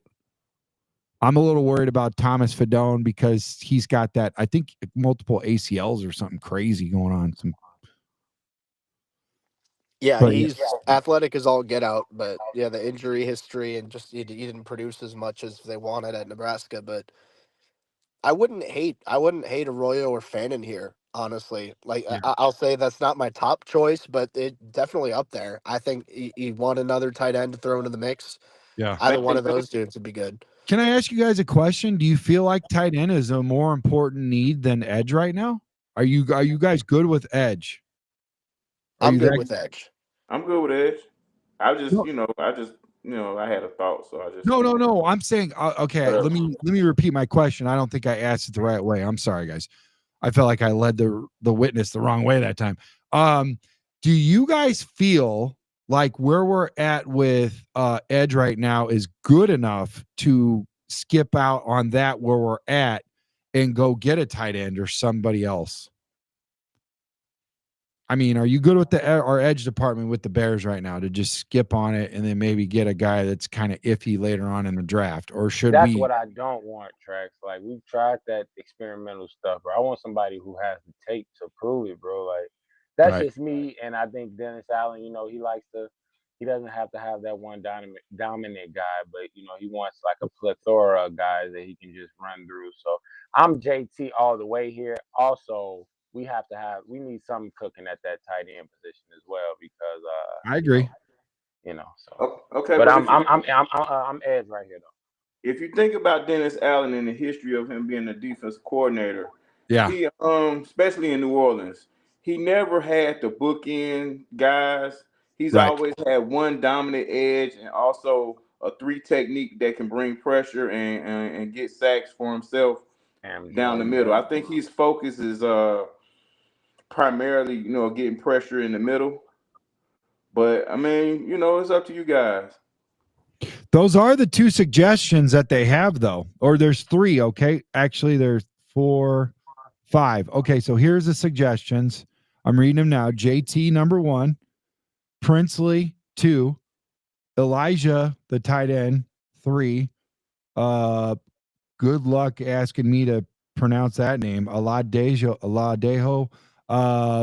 from UCLA edge, 4, and then Jack Beck, interesting, TCU wide receiver. So in that order. So let me ask. I gotta ask. Jacob, tell me a little bit about Ohio State edge, Ohio State JT. Tell me a little bit about him. Yeah, I mean, I think that the 2 things that stand out the most with him is the power and the motor. I mean, he's a solid athlete, a good short area quickness. He's not going to wow you like a James Pierce Jr., but he's gonna generate pressure with how he converts speed to power, with how relentless he is getting into opposing backfields. He's going to try his ass off, and he's going to set the edge pretty well in the run game. I think he can be a solid starter in the league. And I think if you can get that in round 3, that's a pretty big win. What's his size? Do you know his size? The exact measurements off the top of my head, I don't. I want to say he's like 6'4", 255, 260, something like that. Okay. Now let me ask you this, D-Nice. Does that pair well with what Dennis Allen is trying to do or no? D-Nice. Uh-oh. He's here.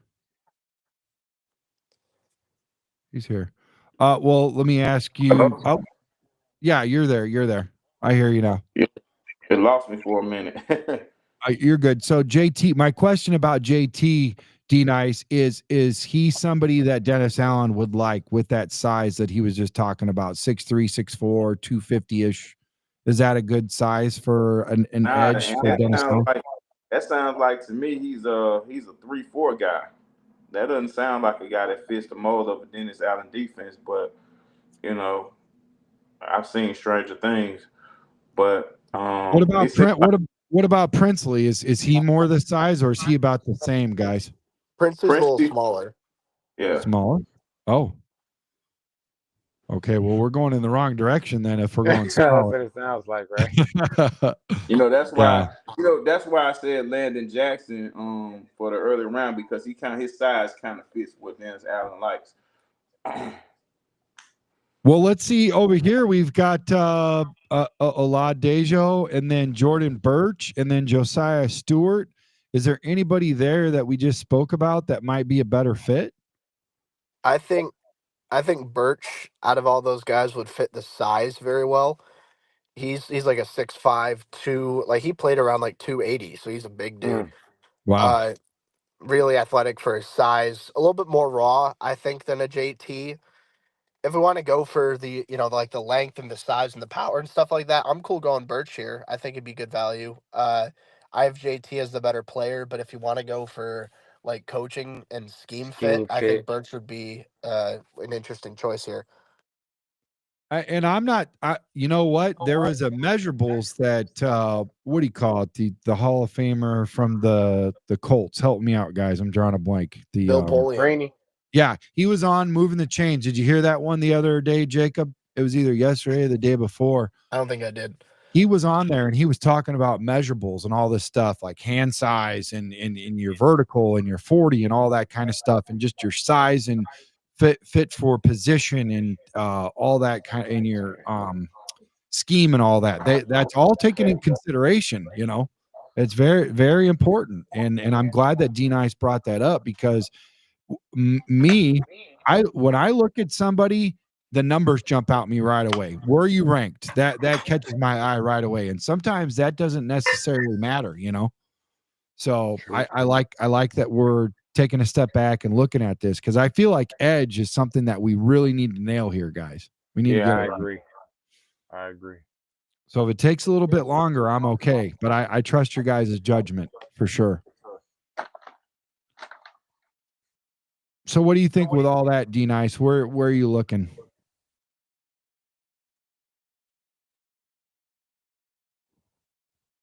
Or if we're dropping that far, should we look at interior offensive line? Is that a possibility? Are we no? Because if we drop that far down to 131, I don't think we're going to get a good edge, because we will not get a good edge. I think it's more likely you get a starting interior offensive lineman in round 4, round 5 than it is to get a starting edge. Okay, that's fair. Can you tell me a little bit about Josiah Stewart? Did he just get like the benefit of working next to some big old interior offensive or defensive linemen? Is that what's going on with Stewart? Is that why nobody's really talking on him right now? I mean, I think Stewart's a lot of fun to watch. I will say right out of the gate that he's a bit undersized. So I don't know if he's a Dennis Allen guy. Yeah. He can turn the corner really well, and he's got a really high motor, quick hands. I don't know if he's a Dennis Allen guy, so I don't think the Bears would take him here, but he's a good player, though. Okay. D-Nice, where you at, buddy?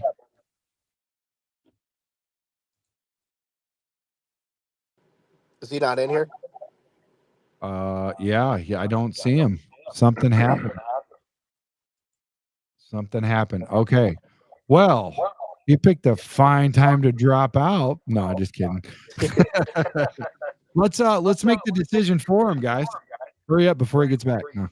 I'm going JT, man. I'm standing on it. I'm cool with JT. I'm cool with JT. Let's do it. All right, let's do it. A+. Yes, A+, guys. There you go.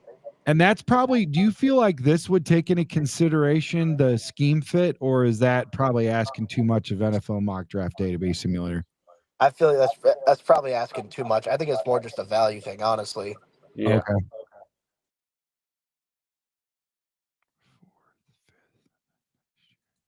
Dennis Allen is as advertised. He'll figure it out, baby. Yeah.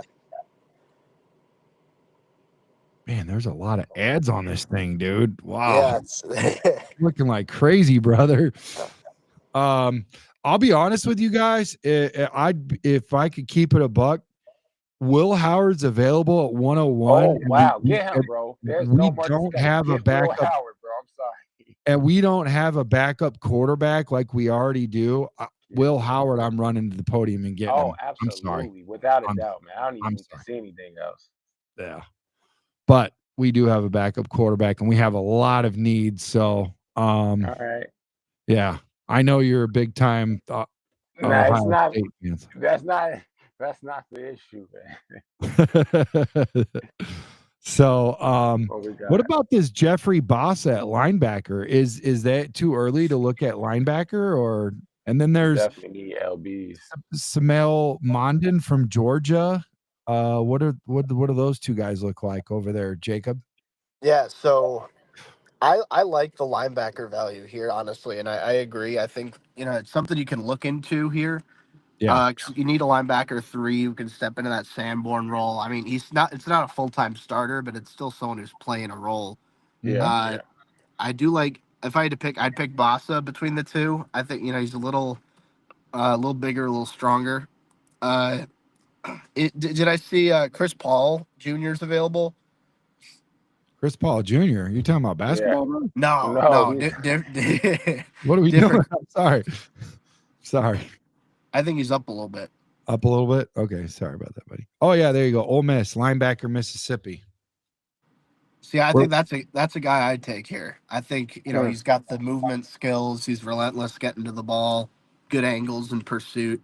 I mean, I don't think you can go wrong with any of these linebackers. Like Bossa, I saw Barrett Carter down there from Clemson. I think he's a freak athlete. What's Paul's size? He's a little undersized. Okay, that might concern me with the type of defense that we are being asked to Dennis Allen. Yeah, I feel like Yeah, I think if you want size, a little bit better size, you want a little bit better physicality, Bossa's probably the guy. Okay. What's you mean Bossa or Jeffrey? I mean. Yeah. Okay. What say you over there? Well, yeah, Chris Paul, I'm a fan of. Again, I feel like if you ball, and you can fit any scheme. But if you want to go prototype, then of course we can go Bossa. I also like, of course, I already spoke on. Well, I did. Is he short? Is he short? Is that the deal with Chris Paul? He's not He's slight frame. Yeah. Okay. So compared to other linebackers, he's a little bit skinnier. You know what? I'm okay with it. Let's go ahead and get him. Yeah, let's go ahead and get him because I don't know the other two linebackers either. So let's go ahead and I don't watch a lot of Ole Miss ball. I'm sorry, guys, but I trust you guys' judgment. I trust your guys' judgment. So. And like you said, it's good value here. So let's go ahead and get Chris Paul A+. All right. Dang, man. We're killing it. I wish I had these grades in school, man. Are you like the admin of this site and you're just putting the grades in for us? Is that what's going on here? Oh man, I wish I'd give all our picks A+ if we could, but yeah. We're too short of that. Kenneth Grant and Ursary are A's, not A+. All right, so here we are. We're at 148. I'm gonna frame this thing, dude, for life. 148. Where are we at with need right now? It says we need offensive tackle, edge, safety, running back, defensive line, and linebacker. I feel like we've got every one of those positions taken care of, man. Yeah, I mean we've addressed most of what we need. As far as like just pure positions here, I'm checking out tight end and receiver personally. I don't know who's available there, but I think another weapon would be nice to have. How do you guys feel about this Restrepo off the top? And while you do that, I'll look at tight end also. I I'll say with Restrepo, he didn't run a very fast 40, but he's a dude who he's a baller. He's a baller. He's quick coming in and out of his breaks. He could get open. He's a really good hand, smaller guy, but twitchy slot receiver, high motor type of dude, intelligent football player. I don't think he's ever going to be like 1,000-yard type of dude, but I think he's going to be a guy who can contribute out of the slot. I like him here. I don't know if you guys want like more like bigger, faster receivers, then definitely go in a different direction. But as far as just this guy's a dog, I think Restrepo fits that bill. And I feel, is there a way to see these guys' measurables, or is this not on this site? I don't think you can on this site. Okay, but so it's a trade-off. If you want the size and all that, then you go elsewhere. If you want the grade, you go here. I got it. Yeah. Okay. And I like the quick twitch, especially coming out of the slot. We lacked that last year, so I'm all on board. With Restrepo? Mm-hmm. Okay. All right, let's do it. A+. A+. Keep on getting these A's. We got to go to interior offensive line, dude. I feel so bad because like that's definitely something I would look at. What do you know about this Joshua Gray and Willie Lampkin? Willie Lampkin, I know a little bit about. I'm sleep on Joshua Gray though. Mm-hmm. Willie Lampkin, he's one of those guys, super strong. I don't know if he has like the super long arms or anything, but super strong and very agile and athletic for that position. Corvallis, Oregon. He's a Beaver, man. Oregon State Beaver. What say you, Jacob? I mean, I like both those dudes for sure. Lampkin, I think so this is a weird thing because he's 5'10". He's short for an offensive lineman. I think if he were 6'4", he's probably a first-round pick. Wow. His tape is really good. He's strong. He's athletic. He's a smart blocker. He's just really short with short arms. Yeah. And I don't know, how you guys feel about that. He's a little bit of an outlier because you don't have guys in the NFL that short with, shorter arms like that. But especially at that position, huh? Yeah. I mean, he's a hell of a ball player, though. Joshua Gray, I feel like, is a little bit more safe as an NFL projection. I think he's a guy who can line up all over the offensive line, and for a backup type, I think that's pretty good. So I'm cool with Gray here. Let's do it.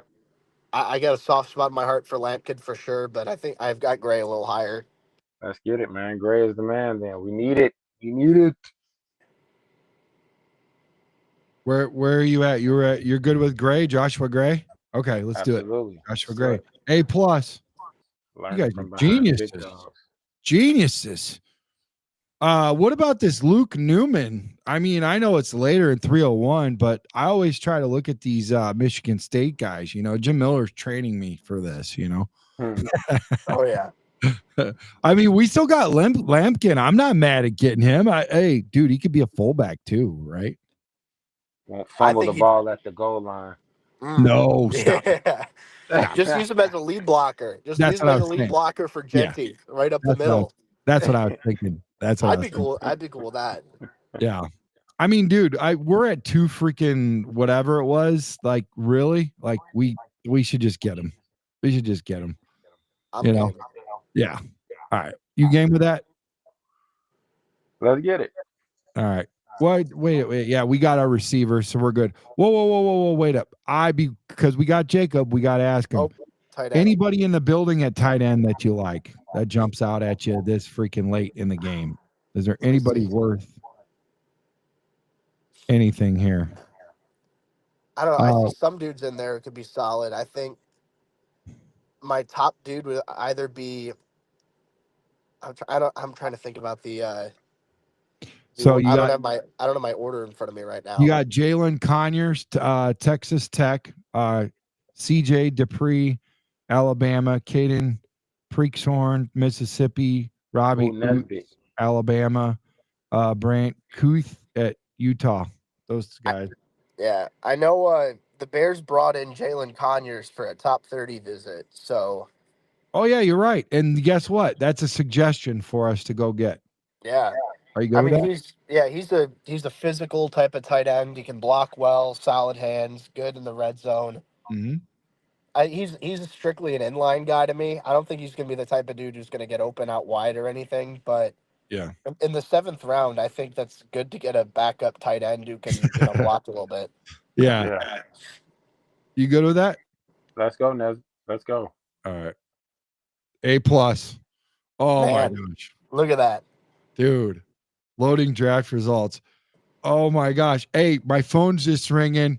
My phone just started ringing, guys. You're not gonna believe who just freaking rang our bell, guys. He needs us, man. He needs a few good men. I'm just the guy that knows the 2 guys that got me across the finish line. No, but anyways, 2,300 in the chat. Jeez, oh Pete's, Jacob. Thank you, Jacob. Bring that energy, man. Jacob. Yeah, you're awesome, dude. And everybody that's in the chat's awesome. We love you guys. This has been a great dynamic show. Any pleasantries you guys want to close us out with something, Jacob? We're getting ready to go. Tell everybody where they could find you, where your book's at, all that good stuff, man. Anything that you want to share, man. I know you're Windy City, all that good stuff, man. Yeah, so I mean, you can check me out on Twitter or X, Jacob Infante 24. You find my written articles. The Bears stuff's at Windy City Gridiron, as well as like some general NFL stuff I got there too. NFL draft I've got at Pro Football Network, and you can check out my Patreon that's got my whole draft guide, my whole rankings, my scouting reports for players, player comparisons, all that fun stuff. But yeah, I mean that's where you guys can check me out. I appreciate you having me. Thanks for bearing with my technical difficulties here as I'm all mysterious with the camera off, but I appreciate you guys having me for sure. Thanks, Jacob. Oh, thanks, man. Everybody, thank you so much for showing up and showing out, man. I appreciate you guys so much. And once again, condolences to the McMichael family, to all the friends, family, and loved ones, man. Ante Up, close us out, buddy. Close us out, man. Man, like you said, condolences to the McMichael family, man. Let's keep his name alive by getting some dubs out here. Raise it high, man. That dude was a beast, man. He was an awesome guy in person when I met him, man. Seriously, man. Let's make sure we have a great season for McMichael, man, for Mongo. I want to shout out to Jacob, man. Thanks for coming and bringing the team in droves, the Bears fans in droves, and the people who aren't Bears fans. We know y'all in there too. We appreciate you as well. The chat was even liver than last time, and we thought we had a good one last time. It just blew it out the box this time. So, chat, shout out to the chat, man. Yeah. Thanks a lot, y'all. We take time out of our day to come together and talk sports. So we appreciate the recognition, and we can't wait to see you guys again. And I am so stoked for this draft. So let's have a good one, guys. Yeah, let's have a good one, man. All right, Chi-Town up, bear down. Drive safe, Jacob. Appreciate you, man. See you. Thanks, Jacob. Thank you, guys. Yes, sir.